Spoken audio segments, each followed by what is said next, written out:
Hello, good morning to you in the studio. Right now, a very quiet Old Trafford, shall we say. Just the odd people heading to work just now, and the scarf men here doing the business as usual, and a few road sweepers here or there as well. But for now it is quiet, but later on around 10,000 fans expected to protest outside the Theatre of Bad Dreams. Stay away from those half and half scarves, Shebahn. Don't get sucked in. Stay away from them. No. Just a quick one from me. Any word on what we do expect later on? Because on social media there's been quite a lot of conversation about protests continuing.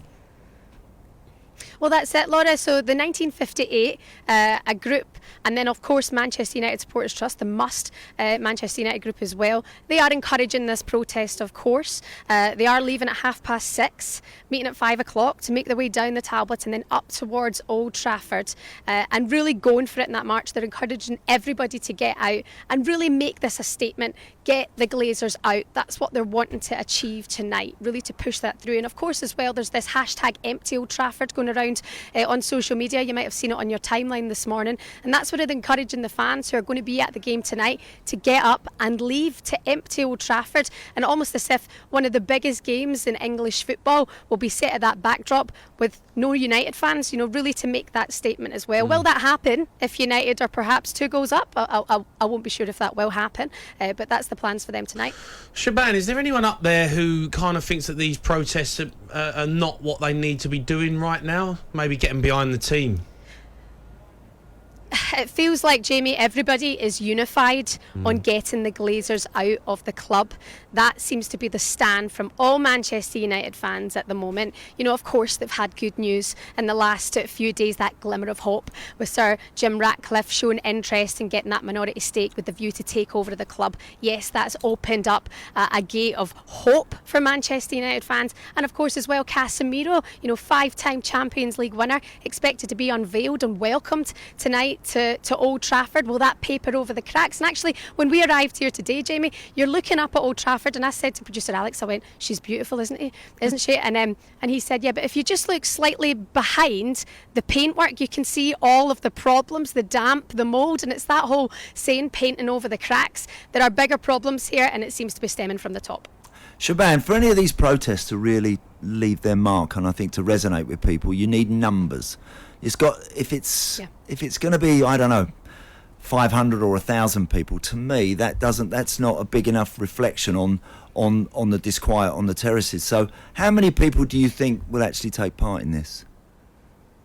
Well, 10,000 are expected to do the march this evening before the game, and they're asking and pleading that everybody gets involved with that. If you are making your way to Old Trafford tonight, be safe. Absolutely no flares or smoke bombs. That's what they're pushing on the internet just now as well, that they want to do this safely. And as Erik Ten Hag, the manager at Manchester United, has said as well, everyone has to be unified. You have to do this properly. We were here this time last year, in May 21, when the game was actually called off because fans had stormed the pitch. Jurgen Klopp has then said if that happens, he wants all 3 points if the game were to be called off. You're not looking for that kind of outcome tonight. You're looking for resolution and togetherness, and hopefully that will get through. All right, Shebahn, thank you so much. We're going to be back with you at 9:30 this morning. Enjoy the sunshine, get yourself a coffee, and we'll be back at Old Trafford with Shebahn Aherne in about, an hour's time, just under an hour's time. Just picking up on those comments by Jurgen Klopp. If the game is abandoned, he wants all 3 points. What do you think, Andy? No, can't do that.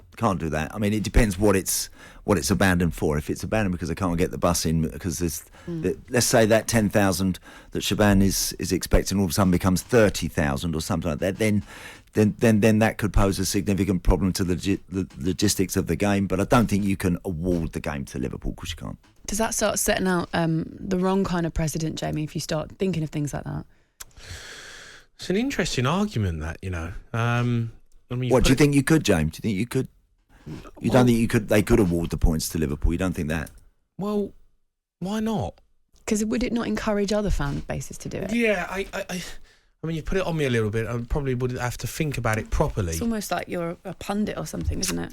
Yes, I'm trying to think on my feet and think, because when I hear that comment, I think, well, if they do stop the game, the only reason I would say there's an argument for it is because of Liverpool's fixture list. Yeah, where's the gap for them to play the game if it does get called off?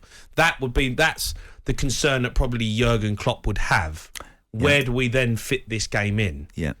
I think it depends on the nature of it. And I think if for whatever reason the Liverpool players feel uneasy, slightly unsafe about what's going to go on for whatever reason, I'm not suggesting for 1 minute it's going to be anything like that. I think it's purely focused on the owners. Yeah. However, it's a huge game. It's a significant game, this one, and it means so much that all of a sudden it could develop into something else if the numbers, I think, are that significant. So, and you can't award points. No, you can't. You can't award points because you're right, Woodsy. That you're going to get teams then protest, get games called off, and it just gets you into murky territory. Just gets you into weird territory where you don't want to be in. Yeah, the thing is, like, I'm all for fans having a voice, and if you want to protest in your own way, that's fine. But I think it's just a bit of a dangerous place to get into when you start awarding points, because you've seen things like that before when we had Project Restart, and if you start bending the rules or changing the rules for some, it becomes an unfair playing ground for everybody else. So it's tough, isn't it? You can tune in tonight because Adrian Durham's going to get you build up from 6 o'clock. They will keep you well updated with what's going on, what protests they see, what we expect to be happening at Old Trafford. Danny Murphy's going to be joining him as well. And then you're going to get live and exclusive commentary of Manchester United against Liverpool with Sam Matterface, Danny Murphy and England legend Stuart Pearce. talkSPORT Breakfast with Laura Woods, Monday to Wednesday morning 6 till 10. On AM, on DAB, via the talkSPORT app and on your smart speaker. talkSPORT.